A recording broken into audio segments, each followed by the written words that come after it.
Hello mga kapatid, magandang umaga po sa inyo.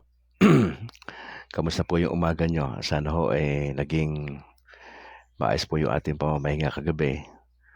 Medyo napasarap po yung tulog natin. Alanganin na ho tayo nagising kanina. Nag-alarm ko yung aking cellphone ng alas 4 pero alas 5 na ho ako mahigit na nakabangon. Oho. Kaya ho, medyo alanganin tayo yung oras natin ngayon.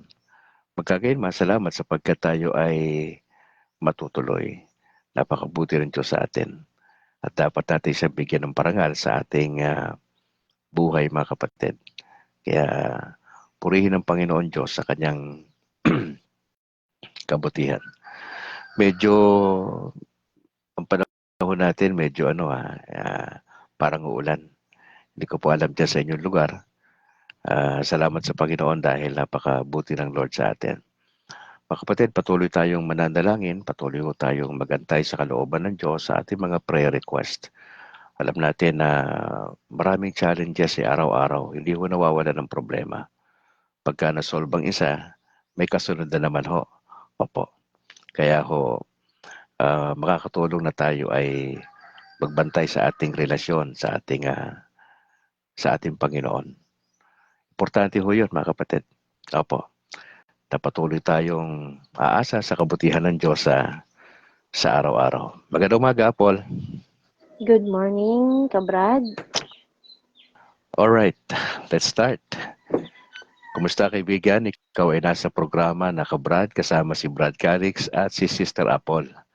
Ang Kabrad po ay para sa Catholic community sa loob at sa labas ng bansa. Layo rin po nitong alalayan, palakasin at gabayan ng isang Katolikong Pinoy na mas maging malalim pa sa pagkakilala kay Jesus at sa mga aral na simbahang Katolika. Na sinusubukan din ho natin sa biyaya ng Diyos na balansehin ang ating kaisipan, damdamin at ang paggawa ng mabuti sa kapwa. Kaya't halina't makinig at tuklasin ang turo ng simbahang itinatag ng ating Panginoong Hesukristo. Ngayon po ay araw ng Martes, 18 sa buwan ng Pebrero 2025. At sa oras na ito ay paunahan tayo ni Sister Apple sa panandalangin at sa pagbanggit na rin ng Saint of the Day. Good morning, Apple. Magandang umaga, kapatid. At magandang umaga din po sa lahat ng mga nanonood sa oras na ito. Tayo po ay magsisimula. Let us put ourselves in the presence of God. In the name of the Father, and of the Son, Father, of the and of Son, the Holy Spirit. Spirit. Amen. Amen. Let us pray the Nicene Creed. I believe in one God, the Father Almighty, maker of heaven and earth, of all things visible and invisible. I believe in one Lord Jesus Christ, the only begotten Son of God, born of the Father before all ages, God from God, light from light, true God from true God, begotten, not made, consubstantial with the Father. Through him all things were made. For us men and for our salvation he came down from heaven, and by the Holy Spirit was incarnate of the Virgin Mary, and became man. For our sake he was crucified under Pontius Pilate. He suffered death and was buried, and rose again on the third day in accordance with the Scriptures. He ascended into heaven and is seated at the right hand of the Father. He will come again in glory to judge the living and the dead, and his kingdom will have no end. I believe in the Holy Spirit, the Lord, the giver of life, who proceeds from the Father and the Son, who with the Father and the Son is adored and glorified, who has spoken through the prophets. I believe in one holy, Catholic, and Apostolic Church. I confess one baptism for the forgiveness of sins, and I look forward to the resurrection of the dead and the life of the world to come. Amen. Amen. Today is the 18th of February, Tuesday, the fifth week of Tuesday of Ordinary Time.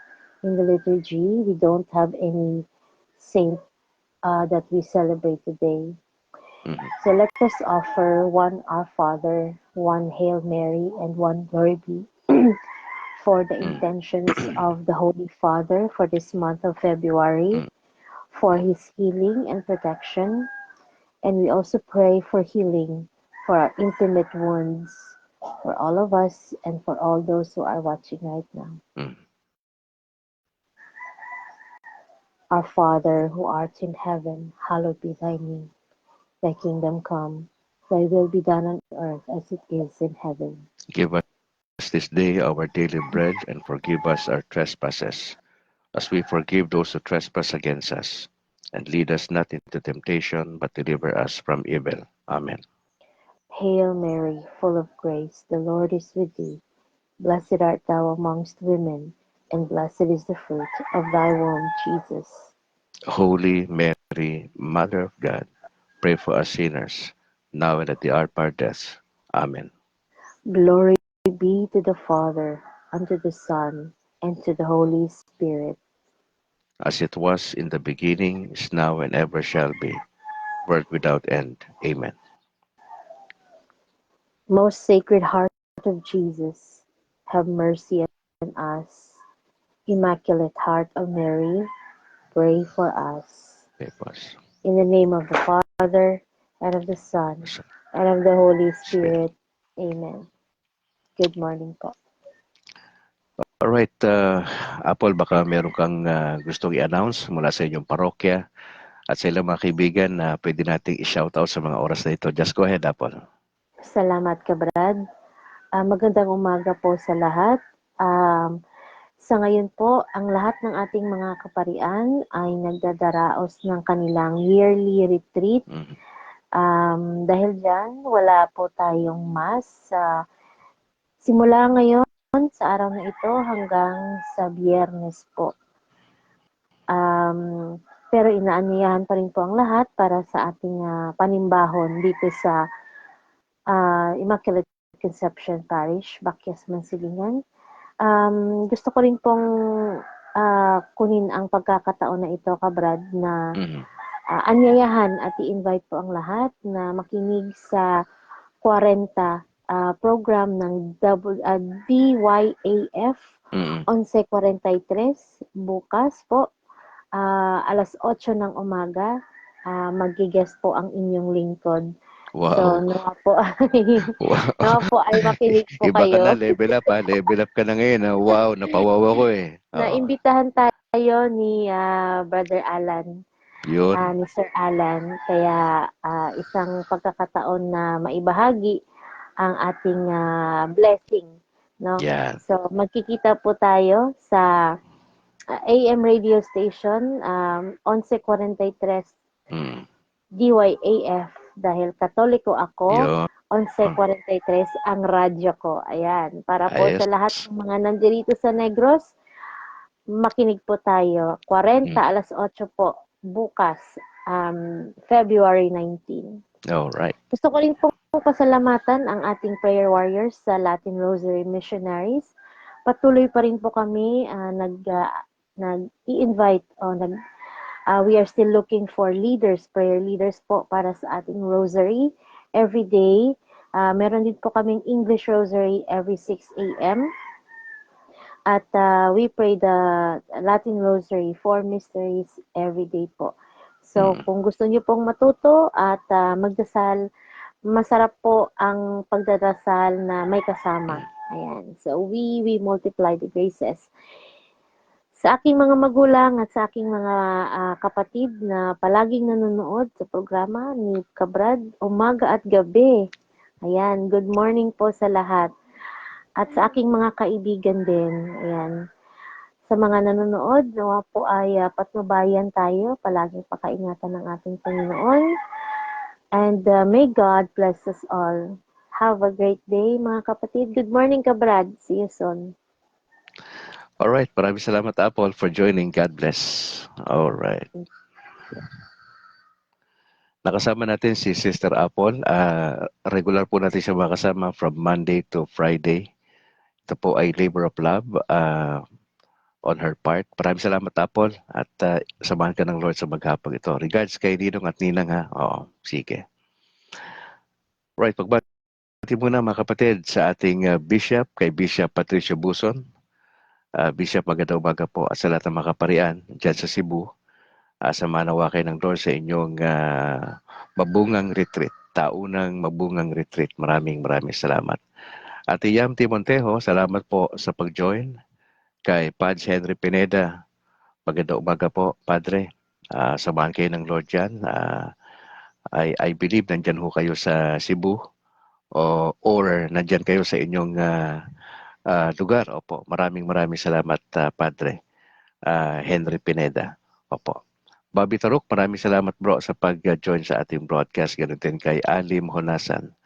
Maraming salamat. Magandang umaga po, Brad Calix, at mapagpalang araw po sa ating lahat, sabi ni Bobby. Magandang umaga rin sa aking may bahay kay Annalyn at sa aming dalawang anak na si James Philip at Alana Grace. Sa aking mother na patuloy niyo po yung pag-pray si Mama Elsie po sa kanyang sitwasyon. Siya po ay nagkaroon ng mild stroke noong nakalipas na araw at siya po ay under observation sa Pasig General Hospital. Salamat po sa inyong mga dasal, mga kapatid.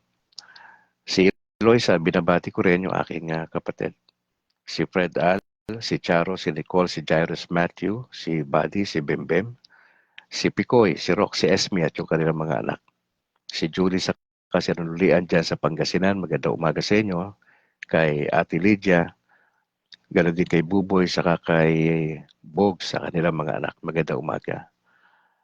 Kay Tio Joe, kay Tia Edna dyan sa bahagi ng Karangalan Village, magandang umaga Tio at sa iyong buong pamilya.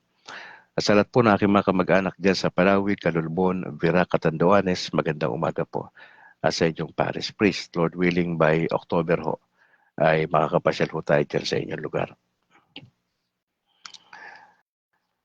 Gusto ko rin batiin yung aking parish priest dito sa San Juan Nepomuceno sa Sumag, si Very Reverend Father Luan Torrefranca. Magandang umaga, Pads. Ganon din kay Reverend Father Robert Christopher Nobles. Sa aming dalawang seminarians na si Bro Chris Simon Bilaong Abadilla at kay Kent Herson Casiano. Maraming salamat sa inyo mga kapatid sa inyong paglilingkod katuwang ng ating parish priest. Sister Malu Albarestan, ang presidente po ng PPC at lahat ng mga opisyales, magandang umaga. Kay Bro Bernardo Apoyon sa Finance, magandang umaga po. Bro Mike Sarad, ang aming parish secretary, kay Marilyn Logroño, Juby Ann Mare, ang mga kasamahan niya. Ganoon din kay Homer Aspan, maraming salamat at sa lahat ng mga miyembro ng nabanggit na parokya, San Juan Nepomuceno Parish Church dyan po sa Subag. Gusto kong i-shout out. Maraming salamat Armida Decena. Salamat po, ma'am, for watching. Good morning, Brad Calix, Sister Apple, at sa lahat, happy watching and listening from St. Francis Borgia Paris, Isio. Maraming salamat po, kapatid na Armida Decena. Ganun din kay Jessa Moridas, maraming salamat po sa pag-join. Gusto ko lang i-acknowledge yung mga nakasama natin, yung mga nakalipas. Ang Learn to Defend Your Catholic Faith, salamat. Kay Luciano Torrente, Jimmy Oren, kay Bingo Banges Villahermosa, dyan sa Pagadian City, Zamboanga del Sur, kay Ayagan Josie, Joshua Paminta Gasapo, Jonard Sonic, Rose Biahidor, Marisa Buyaw, at Ling Marquez. Maraming salamat po sa inyo, mga kapatid. Sa ating mga sharers ng video, salamat kay Ate Ya Montejo, Corazon Gagi, Alben Bahan, kay Brad Ang Cortez, dyan sa Kabangkalan, kay Agaton Ray Alfante, Rene Boy Kalimpong, kay Bobby Taruk, kay Darling May Peñaflor Sibonga, kay Mariby Cabato Largo, salamat, Ebenezer Pastor, Sonet Senas, Timbal Oni Bahian. Sa Puro Katoliko, salamat sa Soundwind Garcia Weldon sa Cagayan de Oro, kay Joshua Paminta Gasapo, Ling Marquez, Jermeline Honasan Balahadja, at kay Philip Cesar Herrera. Maraming salamat po sa inyo. Gusto ko rin i-acknowledge ang buong tropa ng CFD sa Diocese ng Bacolod, si Doc Ray Antila, ang aming National Board of Director, ang Vice President for External Affairs. Siya po rin na tumatayong diocesan advisor po namin. Salamat, Doc Ray Antila. Kay Christian Paul Gaylan, ang aming presidente, kay Harvey Anki, ang Vice President, Jerry Luquilas ang Secretary, JB Akman, Treasurer, Rodrigo De Nicolas, Auditor Richard Dalongdog, PIO, Melchor Valenzuela, Sergeant at Arms, at Sister Apple Balinas, at ang Natal family. Maraming salamat. Ganoon din kay Doc Reynold Navares, kay Bro Al Manilla, John Mark Liboon, at John Paul Ruby. Maraming salamat mga kapatid. Kay Thea Marie Pescador, Marjorie Batay Nagtoto, maraming salamat. At sa tropa rin natin dyan sa Granada, kila Bro Deloso, maraming salamat. Kila kapatid na Pipito Barbon, Esenciales, at buong tropa po natin dyan. Maraming salamat. At dun din po sa Talok, maraming salamat. Shoutout kay Buds dyan sa Legazpi Albay at sa kanyang pare na si Father Totoy. Magandang umaga. Magandang umaga rin po sa buong tropa ni Reverend Father Darwin Getgano ng Punto por Punto, kay Bro Wendell Talibong, kay John Do. Maraming salamat sa inyo mga kapatid. Kay Kenneth Alvin Bustamante, Romel Palma. Maraming salamat. Gusto ko rin i-shout out si Mrs. Vanessa Sabit Molieno, ang mahusay po naming coordinator sa aming catechetical training every Saturday, 9 to 3 p.m. Diyan po sa Sacred Heart Seminary. At sa lahat ng mga aking fellow catechist, maraming salamat po mga kapatid. Shoutout din kay Jesus Bayoneta. Bro, magandang umaga. God bless sa buong pamilya. At muli kay Reverend Father Henry Pineda, diyan sa Little Way Seminary sa Kabangkalan. Sister Mercy o ng Pauline Media at lahat ng staff, magandang umaga sa inyo mga kapatid. Shoutout kay Father Edito Banyo, Father Albao sa San Isidro Paris, sa Banay-Banay, Davao Oriental. Mula po yan kay Rene Boy Kalimpong. Shoutout kay Reverend Father Greg Vega, Reverend Father Gabriel Torres, Reverend Father Eduardo Musli dyan sa San Lorenzo Ruiz. Maraming salamat po. Sa Binalbagan Servants of the Divine Mercy, kay Chubby Martin and Bro Boots Uy, magandang umaga po. Sa lahat ng mga elders, kay Bro Pabs Gonzales, John Englis. Sa All for Jesus Life Ministry, kay Bro Johnny Bigay, Willie Canseco, Joseph Benedicto, maraming salamat po. Sa PESMA Plus dyan sa Israel, magandang umaga, tanghali, gabi mga kapatid. Nakita ko ang inyong video sa YouTube at sana ho, dire-diretso lang po kayo. At hopefully makausap natin yung ating pinaka-anchor doon. Hindi ko masyadong kilala pero hopefully pagkausap kami, Apple. Baka kilala mo ha. Sa Latin Rosaries Missionaries, maraming salamat po mga kapatid sa inyo. Sige, dyan muna tayo. Diretso tayo sa Gospel for today. Tayo po ay nasa Mark chapter 8, talatang 14 hanggang talatang 21. Sabi po dyan, the disciples had forgotten to bring any bread, and they had only one loaf with them in the boat. Ito yung pagnanarrate ni Mark. Na Jesus warned them, "Watch out, guard against the yeast of the Pharisees and of Herod." The disciples talked this over and said to each other, "Now he must be saying this because we don't have any bread." Now Jesus knew what they were thinking and asked, "Why are you talking about not having any bread? Don't you understand? Are your minds still closed? Are your eyes blind and your ears deaf? Don't you remember how many baskets of leftovers you picked up when I fed those 5,000 people with only 5 small loaves of bread?" "Yes," the disciples answered. "They were 12 baskets."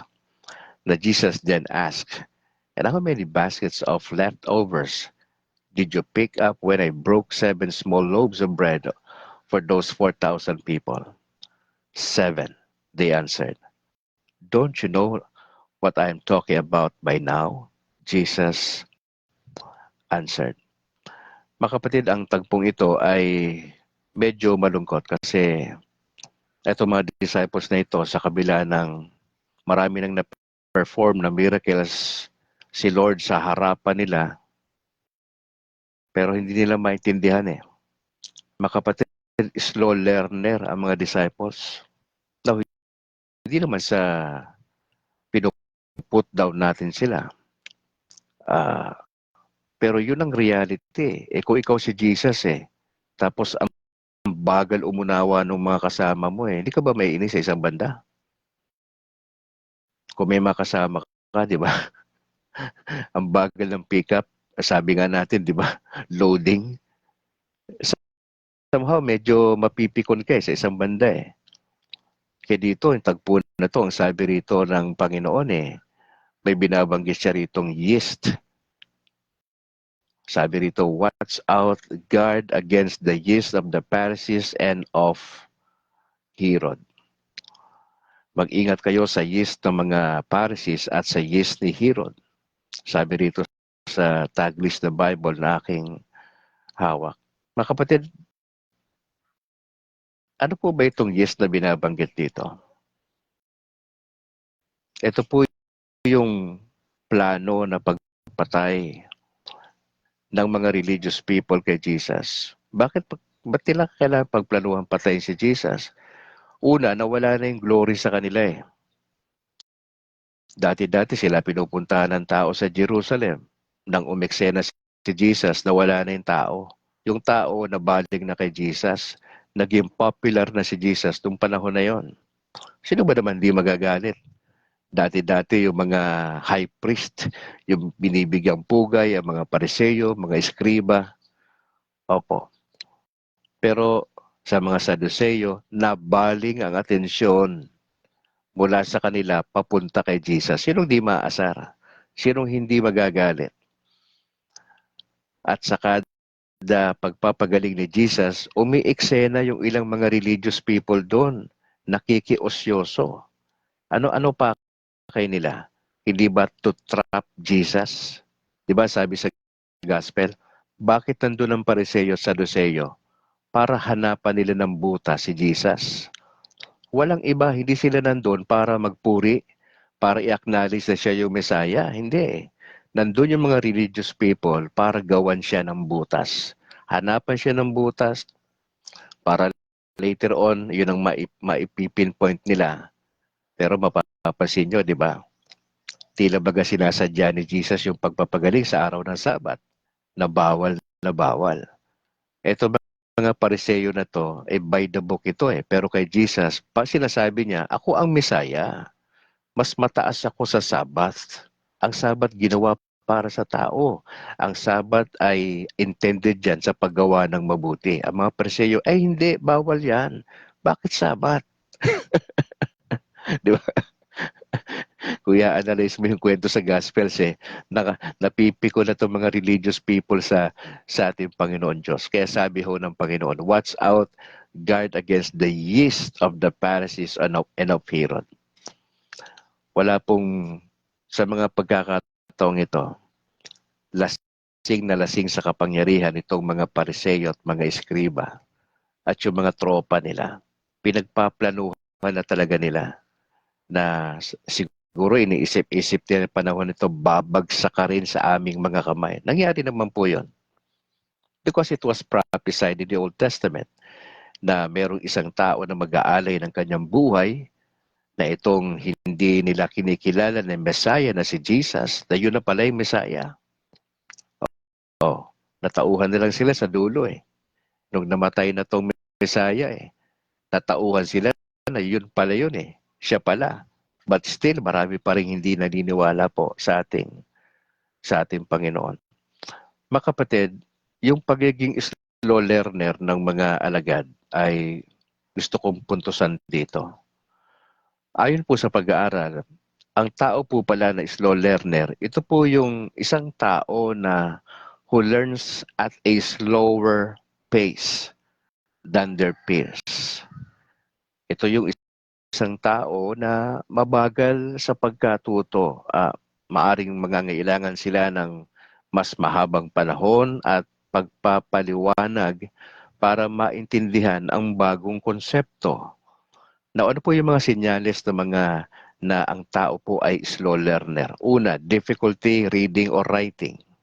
Ayon sa pag-aaral po yan. Hirap silang magbasa at magsulat. Pangalawa, difficulty with math. Pangatlo, poor memory. Ikaapat, difficulty paying attention. Nahihirapan din po silang sumunod sa mga directions. Nahihirapan sila sa pagsasabi ng oras. Hindi sila nananatiling organized.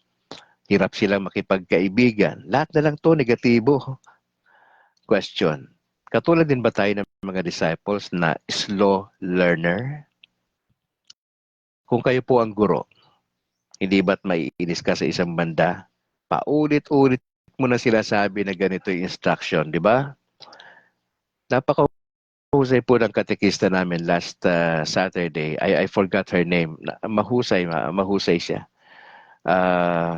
Talagang naitawid niya yung alas 9 na umaga hanggang alas 3 na hindi ho kami nabobore. Oh, ako ho kasi particular ako doon sa mga sa preparations ng mga nagsasalita. Sa bungad pa lang, sa intro pa lang niya, alam ko kung naghanda siya o hindi. Ako sa tagal ko na sa ministeryo bilang dating pastor. Yun po kasi yung training natin eh. Doon sa preparations, talagang pinaghahandaan niya. Sa intro mo pa lang, alam ko na kung naghanda ka o hindi. O yung nangangapa ka in the process. Opo. Sabi ko, pambira, galing nito ah. Sabi ko,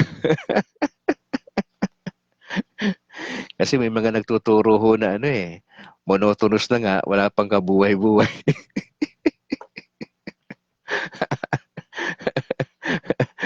Di ba? Hindi masyado siguro na pag-aralan yung art ng communication. No? Napaka-importante kasi yung art ng communication. Na lalo na yung patay na oras, alauna. Bilib ako sa mga speaker na kaya niyang dalhin yung kanyang audience eh. Oo. Yung bang may konting twist, importante ho yun. Kaya ho, nakalimutan ko yung pangalan niya, isa-shout out kayo later on. No? Mahusay po. Babae po yung nagturo eh. Matagal na siyang katikista eh. Nasorpresa lang talaga ako no, personally dahil naitawid niya yung alas 9 hanggang wala pang PowerPoint yun ha. God bless, God bless. Kung sino man yung aming nakalimutan kong kunin eh. Oo. Okay, isa-shoutout ko siya later on. Makapatid tayo ba yung ganito? Slow learner ba tayo? Mahirap umunawa sa lahat ng pagkakataon. Ito yung sitwasyon ng mga disciples eh.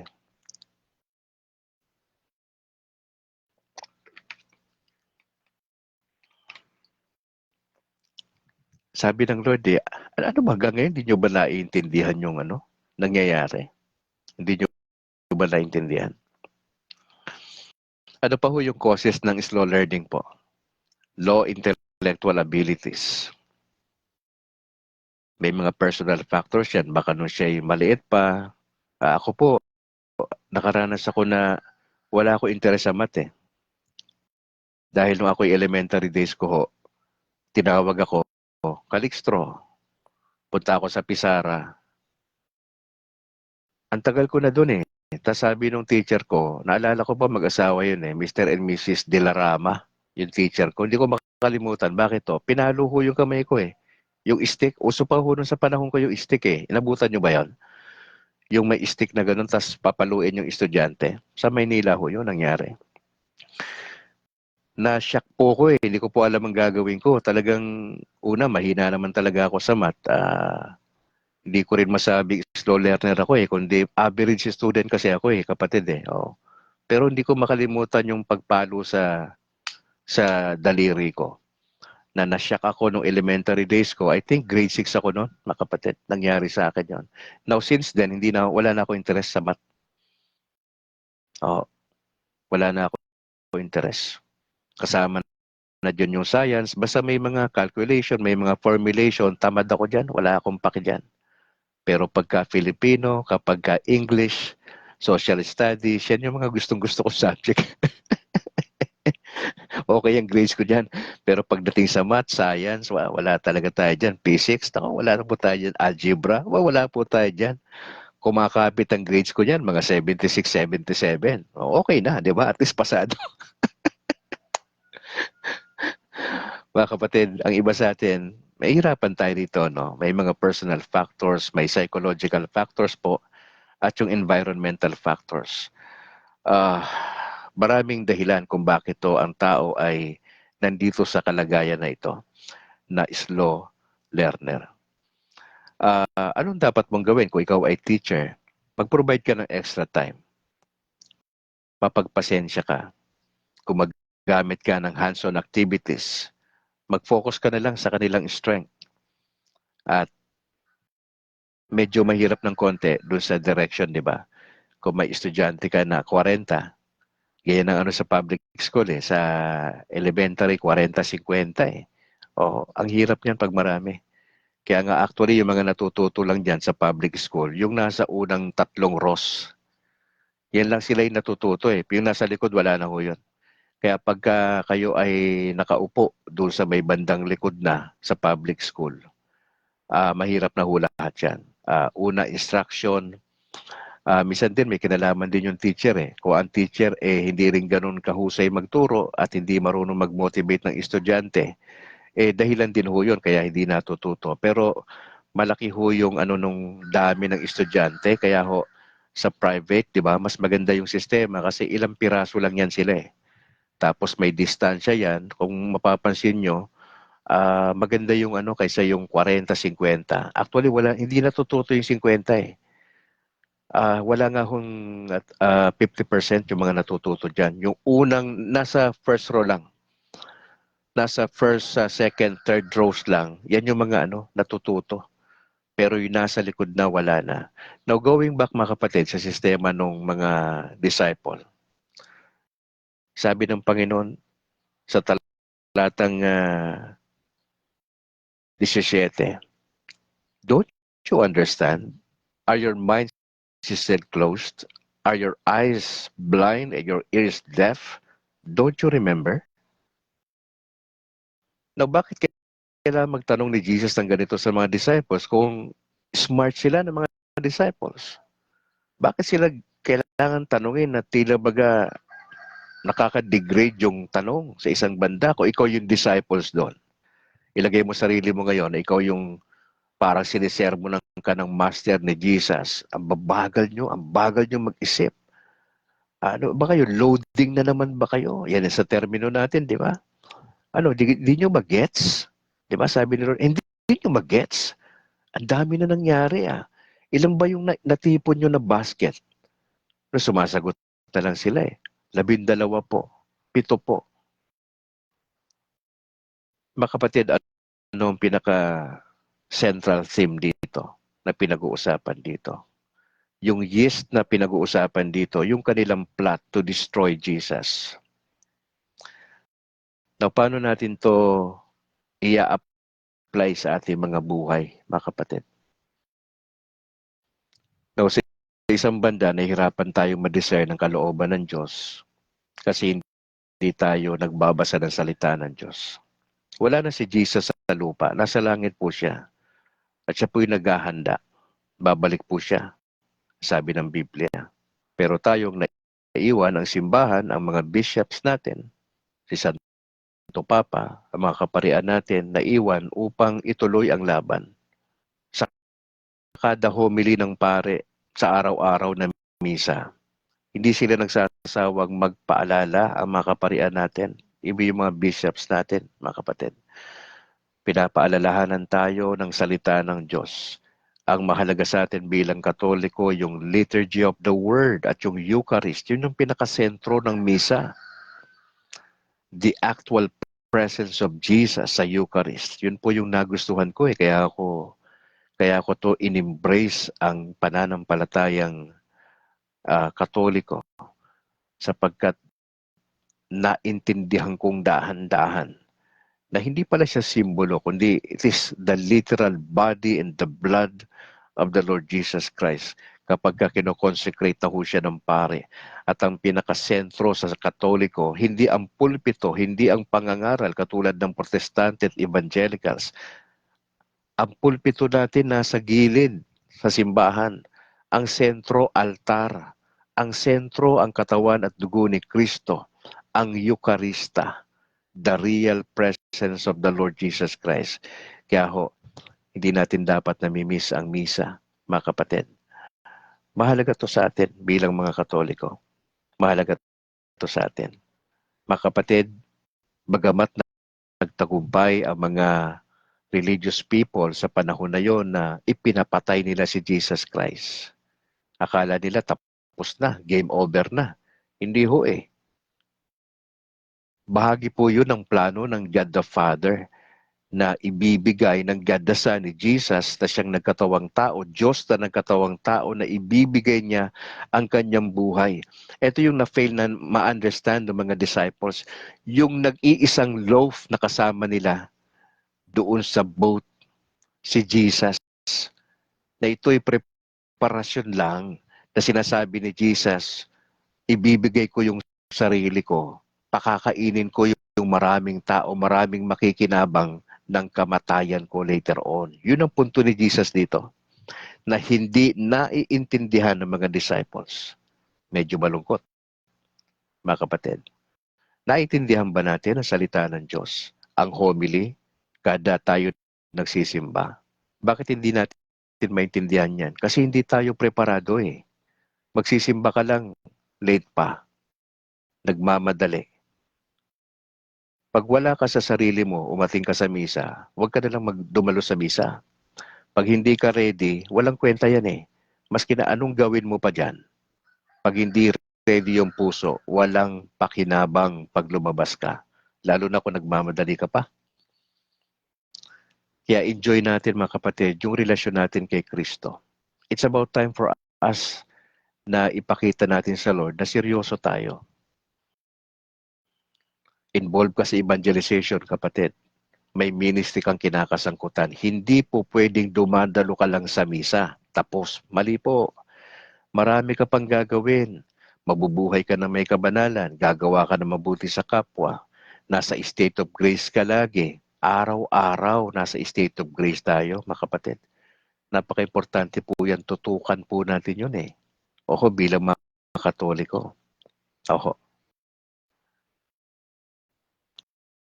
Sana mga kapatid, yung ating understanding sa kalooban ng Diyos ay magle-level up po tayo. Hindi yan ganun kadali. Yan ay nakabatay sa relasyon mo sa Lord eh. Ibig sabihin, kung di ka nagbabasa ng salita ng Diyos, hindi ka dumadalo sa misa natin, hindi ka nagpa-participate sa ministry, problema yan. Pasimba-simba ka lang pagka-trip mo. Pag birthday mo, nagsisimba ka. Hindi yan eh. Mali po yan eh. Nagtitake ka ng Eucharista, tapos may mga kasama tayong Katoliko na live-in, hindi na confirm ni Bishop, di ba? Akala natin yung ginagawa natin okay na eh, pero pag titignan natin, scrutiny natin yung life natin, may sablay pala tayo. Anong gagawin mo? Ayusin mo lang. Kaya nga tayo may pare eh. Lumapit ka sa pare, kausapin mo, ito yung sitwasyon mo. Sabihin mo, Pads, tagal na ho naming hindi ho nakasal. Marami na ho kaming anak. Ano bang pwedeng gawin dito? Huwag nyo na masyadong isipin yung bonggang kasal. Hindi ho importante yung bonggang kasal. Kami nga ho, kinasal kami sa Catholic Church ni Mrs. Simple lang eh. Nakasal na ho kami, pero kailangan pa kami ikasal sa simbahan sapagkat yun ang tama. Eh kung kayo po yung nakasal sa civil wedding po kayo, eh hindi po yan ino-honor na simbahan eh.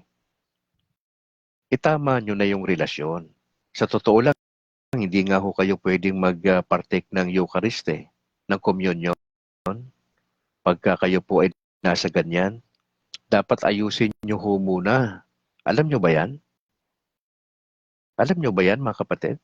Na hindi kayo pwedeng mag-partake ng Lord's Supper, ika nga, iyang communion na yan, kapag hindi kayo nakakasal pa sa simbahan. Tanungin nyo yung mga pari natin, sasabihin niyan sa inyo, hindi lang nila yan ma-broadcast publicly, pero ako sinasabi ko po yan. Kaya nung na-realize ko yon, sabi ko, dapat na namin itong gawin ni Mrs. So kaya, pag nagko-communion po tayo, mas maganda ho yung dating noon kasi tama eh, tama na yung ginawa mo eh. Dire-diretso ka na lang doon, ha? Mga kapatid, 6:54 na. So yun po yung challenge ko lang sa mga kapwa Katoliko, manatili po tayong nakasentro sa Panginoon Diyos. Opo. At syempre, mahalaga sa atin yung pagdating sa yung understanding natin sa kalooban ng Diyos. Sana mangyari po yun. Kailangan mo ng desire. Kasi kung wala kang desire to really understand the will of God, may hirapan ka rin eh. Anong plano mo? Di gawa mo ng paraan yan etong taon na to. Huwag mo antayin yung birthday mo bago ka magdesisyon. Kasi baka hindi ka umabot sa birthday mo eh. Narinig mo salita ng Diyos ngayon, yung mga encouragement natin, gawin mo na yan. Pag nandiyan ka sa kasalanan, kapatid, ang hirap umasa ng pagpapala sa Diyos. At kayong habitual yung kasalanan mo, nasa mortal sin ka, huwag kang umasa ng langit sa dulo. Delikado yan eh, mapapahamak yung kaluluwa mo. Ang sinasabi ni Brad Calix, seryosohin mo ang lakad Kristiyano. Hindi ito laro eh. Wala ka sa laro. Digmaan to araw-araw ang kalaban natin si Satan. Si Satan ang kalaban natin. Yung sistema ng mundo at yung sarili mo ang kalaban mo. Papayag ka ba na baga sa boxing nalilep hook ka na i-into your face ka lagi? Ha? Mananockdown ka dahil pabaya tayo? Sana hindi po, mga kapatid. Alright, sa ating ikalawang bahagi ay pag-usapan po natin, mga kapatid, ang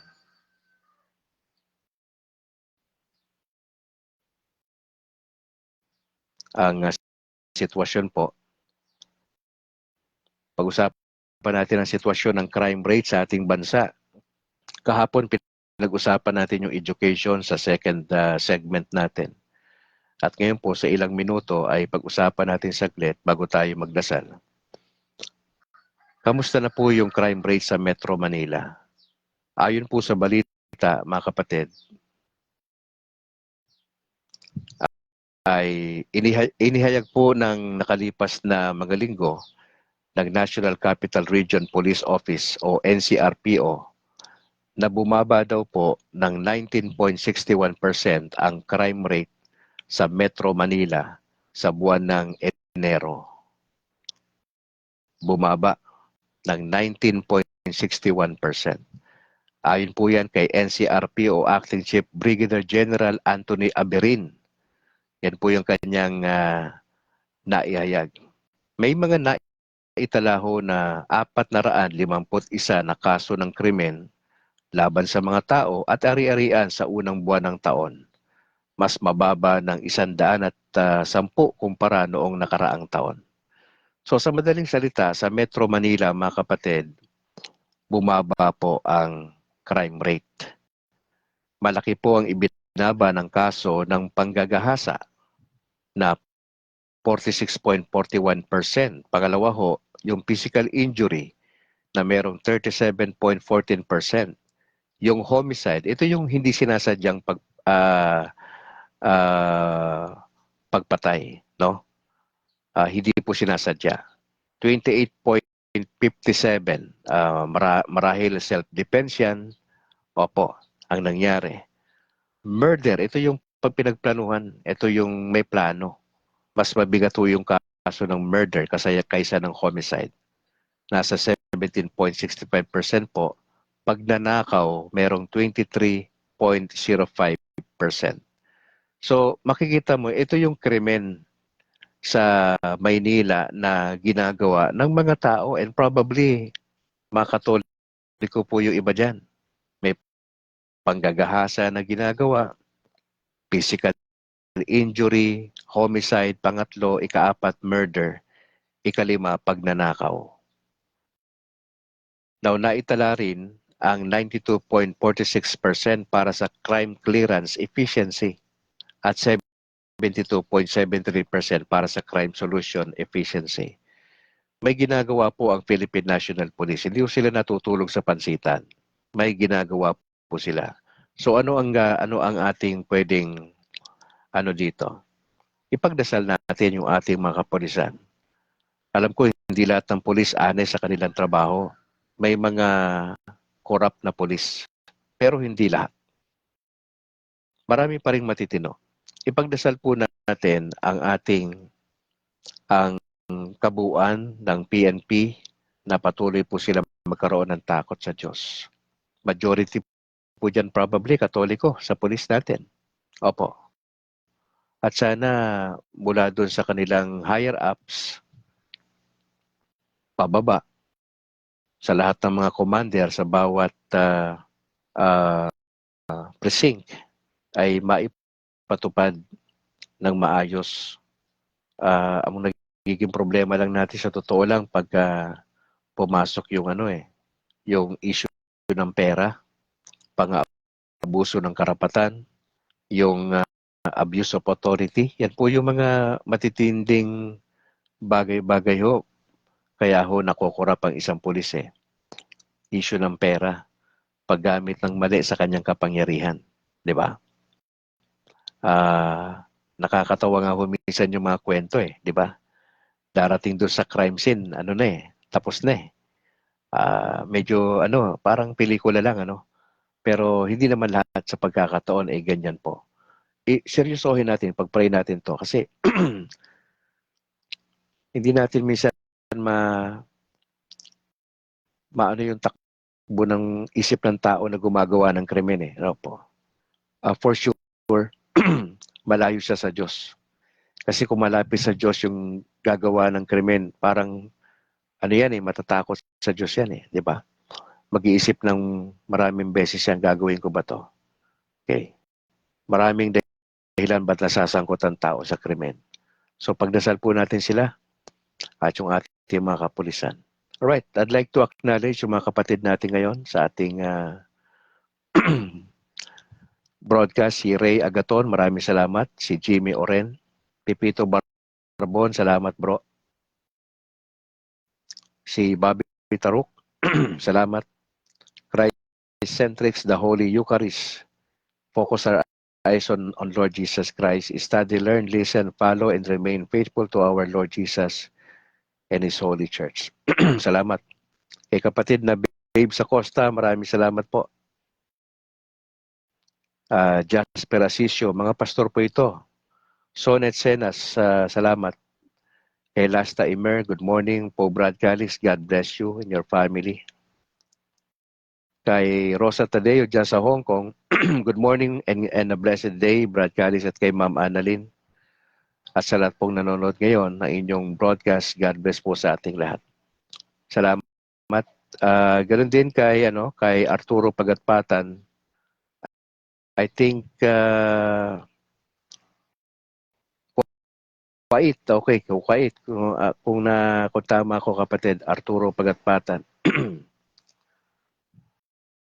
Darling May Peñaflor Sibonga, salamat po sa pag-join. Jessa Morida, salamat. Armida Decena, si Padre Henry Pineda, kay Reverend Father Henry Pineda, salamat po. Corazon Gagi, kay Hendrix Amukan, salamat. Kay Apple, nandito pa. Maraming salamat mga kapatid for joining. Gusto ko lang pong sa Ghana, Africa pala si Arturo Pagatpatan. Ghana, Africa. Maraming salamat kapatid for joining. Mga kapatid, gusto ko lang i-announce yung ating schedule. Monday to Friday, alas 6 hanggang alas 6:30, Gospel Reflections tayo. Tapos, edukasyon, yung ating pinag-uusapan, second segment natin.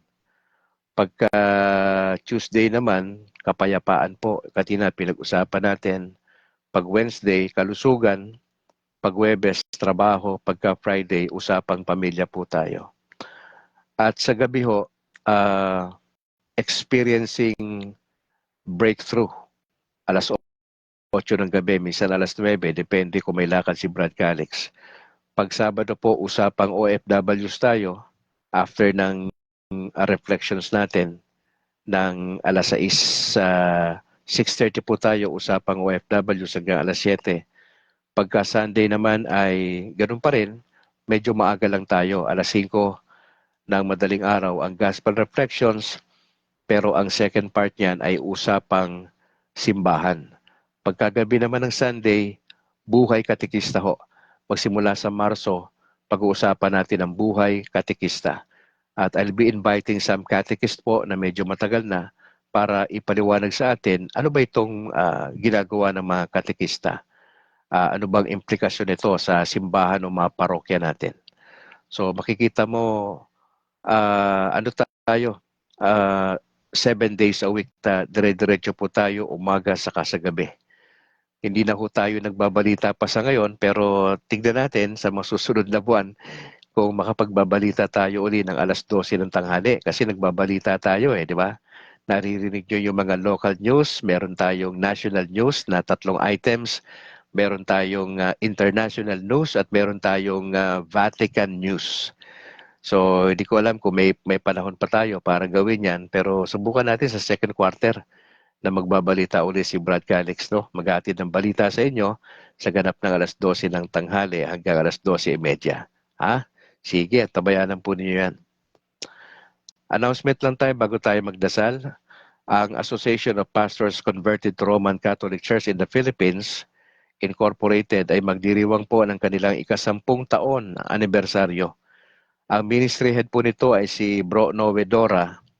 Magkakaroon sila ng Thanksgiving Mass for the Gift of Salvation, March 4, alas 12 po yan ng tanghali, doon po sa Pastors Formation House sa Lumbia, Cagayan de Oro City, March 4.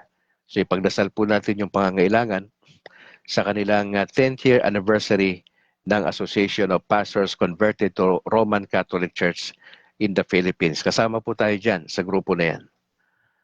Mga kapatid, ang Catholic Faith Defenders ay umi-ere na po kami. Pag Sabado, Historia Sagrada, alas 8 na umaga hanggang alas 9. Pag Linggo naman po, ang Diwan nga Dalan, alauna ng hapon hanggang alas 2. Ang amin pong presidente, si Christian Paul Gaylan, ang nangunguna rito. At yung aming Vice President na si Bro Angke, si Harvey. At yung iba pa na mga kasama namin dyan. Katulad na sinabi ni Apple, bukas sa ganap na alas 8 ay interview si Apple sa DYAF. Mamonitor na ako, Apple ha. Mamonitor na ako rito sa bahay. At gusto kong mapakinggan yung sasabihin mo. At try nating i-record yan ha. Exciting. Ang kasamahan sa CFD ay invite sa 40 upang magbigay ng mga pananalita bukas. Alright. Mga kapatid, tulungan niyo po kami sa CFD sa Diocese ng Bacolod sa mga meron po kaming merchandise na ibinebenta po para makatulong ito sa mga lakad namin sa buong Negros. Wala kaming pondo rito mga kapatid kaya nagsusumikap lang ho kami sa maliit na paraan para ho may maghugot ho kami pagka may mga lakad kami. Lalo na yung mga nagpapatulong sa amin na magkaroon ng CFD sa kanilang parokya. Punta ho kayo sa aming Facebook page sa Catholic Merchandise at makikita nyo ron yung pwede nyong mabili. Yung prosinso niyan ay mapupunta ho sa mga lakad po namin. Opo. Pwede kayong kumontak 0992855025 para sa ilang detalye ho. Punta kayo sa Facebook page Catholic Merchandise. Mga kapatid, supportahan niyo si Brad Calix sa ating YouTube channel, ang State of Grace TV. Please subscribe at i-share natin to sa ating mga tropa na sa Catholic community. Mga kapatid, ang Sangguniang Laiko ng Pilipinas ay magkakaroon po ng Walk for Life, Walk for Hope 2025. February 23, Sunday po yan, alas 4 ng hapon. Ipagdasal po natin, doon sila magkikita sa Lawn Sea Flower Clock Area, Rizal Park, Luneta. Ang simula ng lakad nila, magsimula sa Maria Orosa Street, papuntang Manila Cathedral. Yan po yung binanggit ng Laiko President na si Javi Padilla ng Sangguniang Laiko ng Pilipinas. Magkakaroon sila ng Walk for Life, Walk for Hope 2025, February 23, itong linggo na, alas 4 ng hapon. Meeting place sa Lawn Sea Flower Clock Area, Rizal Park, Luneta. Ang rota, magsisimula ang lakad dyan sa Maria Orosa Street hanggang sa Manila Cathedral. Punta ho kayo doon sa kanilang Facebook page na Sangguniang Laiko ng Pilipinas. Kinakailangan ho ninyong magpa-register bago kayo makasama. Yan po ay mga kapatiran natin Katoliko dyan sa Maynila. Opo, pakirelate na lang ho ninyo yung ina-announce ni Brad Calix. Alright, wala na po tayong announcement dito. Mga kapatid, if you would like to partner with me sa ministry, just go ahead. Pwede tayo mag-usap. Nandyan po yung GCash natin. If you would like to help the ministry, marami tayong pinagkakabalahan. Marami tayong kailangan sa studio natin. If you would like to donate gamit sa pagbo-broadcast, please do so mga kapatid. At maraming salamat po sa inyong patuloy na pananalangin at pagkukonsider po na suportahan ang ministeryo po natin dito sa Facebook. Alright, tayo po yung manalangin in the name of the Father and of the Son and of the Holy Spirit. Ama, salamat po sa umagang ito. Just want to thank you. Salamat sa inyong salita. Tulungan nyo kami na magkaroon kami ng malalim na pagkaunawa sa inyong salita sa Catechism of the Catholic Church, sa turo ng simbahan, upang makinabang kami nito at maibahagi namin sa mga kaibigan namin Katoliko at magsilbi itong depensa rin sa mga anti-Catholics. Kami nagdadasal ho na maging mabunga yung aming pananampalataya sa taon na ito. Makita sa amin yung pagiging aktibo sa pagdalo sa misa, paggawa ng mabuti, at pagiging involved namin sa iba't ibang ministeryo. Gusto namin pagdasal ang aming Santo Papa na si Francis sa kanyang karamdaman. Tulungan niyo po siya makarecover sa therapy na ginagawa sa kanya. Ang inyong pagpapala sa lahat ng mga kardinal doon sa Vatican sa Roma. Ang inyong pagpapala sa lahat ng archbishop, bishop, sa lahat ng mga monsenyor, sa lahat ng mga kaparian po, lalo tigit sa Pilipinas. Padalangin po namin ang taunang retreat ng mga kaparian sa Cebu. Sa araw na ito hanggang Sabado, pinagdadasal po namin ang inyong pagpapala, ang inyong gabay. Maging mabunga nawa ang kanilang gathering doon, ang kanilang retreat, na sila po'y ma-refresh at muling mahamon sa kanilang ministeryo, sa kanilang bukasyon. Kami nagdadasal sa mga laiko na pagpapalain niyo po kami sa aming involvement, sa aming iba't ibang parokya at mga ministeryo.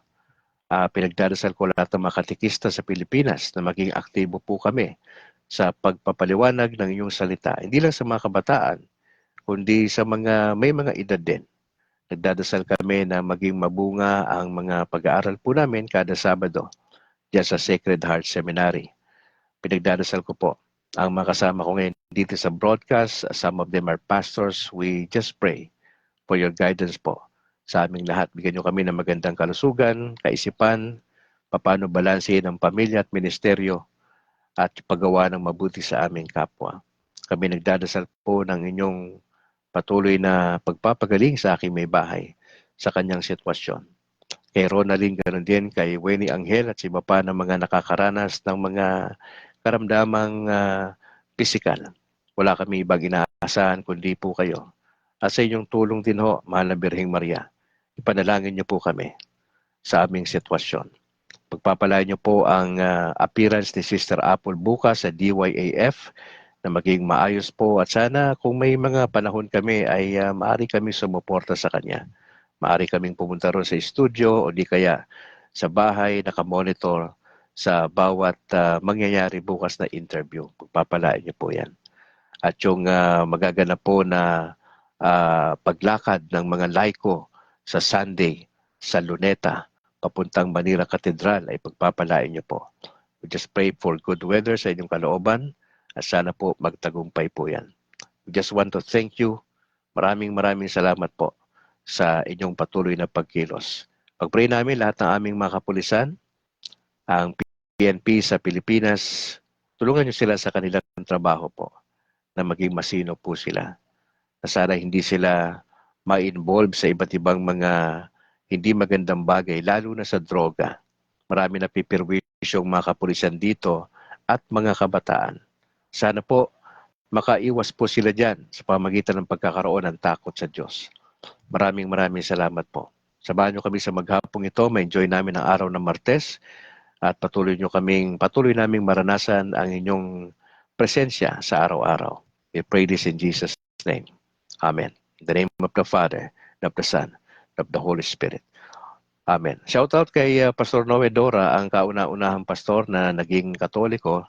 18 taon na po siyang Katoliko at siya po umiikot sa iba't ibang panig ng Pilipinas upang magbigay ng talks.